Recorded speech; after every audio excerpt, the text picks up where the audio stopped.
எனக்கு அன்பான சகோதர சகோதரிகளே, ஆண்டவராகிய இயேசு கிறிஸ்துவின் நாமத்தினால் உங்கள் ஒவ்வொருவருக்கும் வாழ்த்துதல்களை தெரிவிக்கிறேன். Greetings, my dear beloved brothers and sisters. I bring my loving greetings to each and every one of you in the name of our Lord and Savior Jesus Christ. வெளிப்படுத்தின விசேஷம் 1ஆம் அதிகாரம் 18ஆம் வசனம். Revelation chapter 1 and verse 18. வெளிப்படுத்தின விசேஷம் 1ஆம் அதிகாரம் 18ஆம் வசனம். மரித்தேன், ஆனாலும் இதோ சதா காலங்களிலும் உயிரோடு இருக்கிறேன். ஆமென்.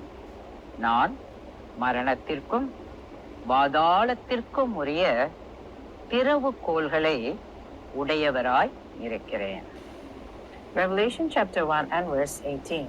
And the living one, and I was dead, and behold, I am alive forevermore, and I have the keys of death and of Hades. ஆண்டவராகிய இயேசு கிறிஸ்துவே சொன்ன வார்த்தை. These are the words that the Lord Jesus Christ, He Himself said. ஆண்டவராகிய இயேசு கிறிஸ்து உயிர்த்தெழுந்த பிறகு அவர் தரிசனமானதை குறித்து நாம் தொடர்ந்து தியானித்துக் கொண்டிருக்கிறோம்.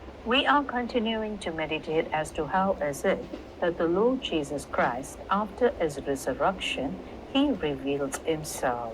12 சீஷர்களுக்கு நேரடியாக உயிர்த்தெழுந்ததை அவர் எப்படி வெளிப்படுத்தினார் என்பதை குறித்து ஏற்கனவே பார்த்தோம். We already meditated as to how is it that to His 12 disciples, He showed Himself as the resurrected Lord Jesus Christ. பின்பு அப்போஸ்தலர்களுக்கு தரிசனமானதை குறித்து நாம் தியானிக்கிறோம். Even right now, we are meditating about as to how is it that He later revealed Himself to the apostles. 1 கொரிந்தியர் 15ஆம் அதிகாரம் 7ஆம் வசனம். 1 Corinthians chapter 15 and verse 7. 1 கொரிந்தியர் 15:7. பின்பு யாக்கோபுக்கும் அதன் பின்பு அப்போஸ்தலர் எல்லாருக்கும் தரிசனமானார். Then He appeared to James, then to all the apostles. அப்போஸ்தலர் என்ற வார்த்தை கிரேக்க மொழியில் அப்போஸ்டலோஸ் என்று அழைக்கப்படுகிறது. The word apostles in Greek is known as apostolos. ஒருவருடைய இடத்திற்கு முழுமையான உரிமை வல்லமையுடன் அனுப்பப்படுவது.